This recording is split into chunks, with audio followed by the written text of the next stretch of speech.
Әбу Насыр әл-Фарабидің туғанына 1150 жылдығына арналады. Мен Мұрат Қызарына, Алматы облысы Қаратал ауданы Ескерді ауылы Рахымжан Қошқарбаев атындағы орта мектептің 3-ші сынып оқушысымын. Әл-Фараби бабамыздың 1150 жылдығына орай ұйымдастырылып отырған үздік кітап байқауына қазақтың аса көрнекті ағартушы педагогі, жазушы, этнограф, фольклоршы Ыбырай Алтынсариннің өнер білім бар жұрттар атты әңгімелер жинағын ұсынғалы отырмын. Бұл кітапта Ыбырай атамыздың өлеңдері, әңгімелері, аудармалары, сондай-ақ халық аузынан жинаған ертегілері енгізілген.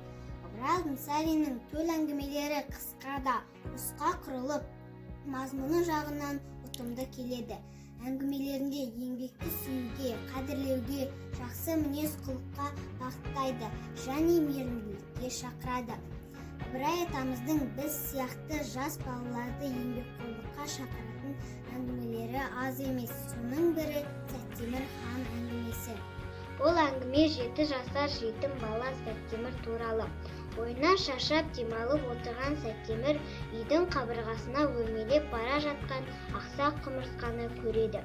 Оның күні бойы тынбай жұмыс жасаса да, өзі ақсақ болса да, тырбанып, тырмысып, ақыр соңында мұратына жеткенін, яғни там басына шыққанын көреді.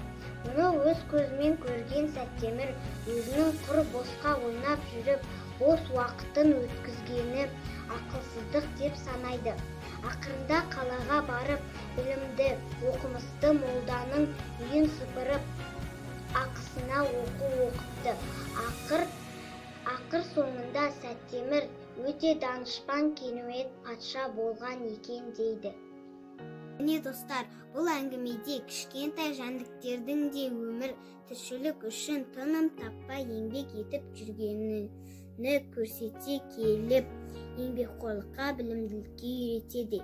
Ендеше достар, үздік кітап байқауына Ыбырай Алтынсариннің өнер білім бар жұрттар атты кітабын ұсынамын.